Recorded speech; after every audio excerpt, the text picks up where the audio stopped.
Hello বন্ধুরা, আমি দেবমাল্য। আজকে walking the world through an investment lens সিরিজের first video. The goal of this particular series would be roaming around the world and learn the money equation behind every component of life in a very fun and real world way. আমরা বুঝি যে investment মানি হচ্ছে অনেক কিছু jargon হতে হবে, অনেক chart হতে হবে। Is it really show? মানে আমাদের কি সত্যি ওইটা আন্ডারস্ট্যান্ড করতেই হবে two gain a significant return? And just আমার সম্বন্ধে বলে রাখি, আমি এখন ইউএসএতে আছি, ডালাসে। আমি একজন senior data engineer. And let's say আজকে আমি ইনভেস্ট করছি মার্কেটে, রাইট? আমি তোমাদের একটা রিটার্নও ছোট্ট দেখিয়ে রাখি যে এই ধরনের রিটার্ন পেতে গেলে কতটা আমাকে টাইম ইনভেস্ট করতে হয় বা কী কী জিনিস জানতে হয়। তো ধরো এটা একটা ছোট্ট পোর্টফোলিও আমি জাস্ট দেখালাম। ওয়াইটিডি, ওয়াইটিডি মানে ইয়ার টু ডেট। তো ওয়াইটিডি আজকে সানডে 11, সানডে দুপুরবেলায়। তো ধরো আজকে আমি তোমাকে একটা এক্সাম্পল দেখাচ্ছি যে এটা লেখা আছে $7,800 সামথিং, রাইট? তো basically 11 days, 7,800 rupees generated, right?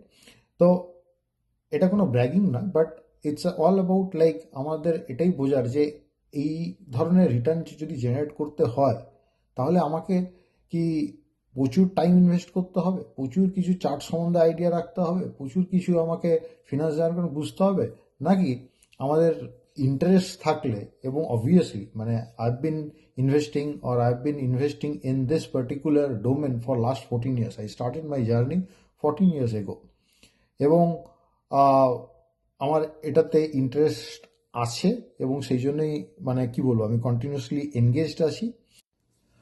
তো যখন ধরো আমি ইউএসএ এসেছিলাম 2016, as I was habituated with investing, that time this kind of return I use to generate in a period of 3-4 months or 5 months, right? Or বা same পিরিয়ডে আমি হয়তো 300-400 বা $500-700 জেনারেট করেছি।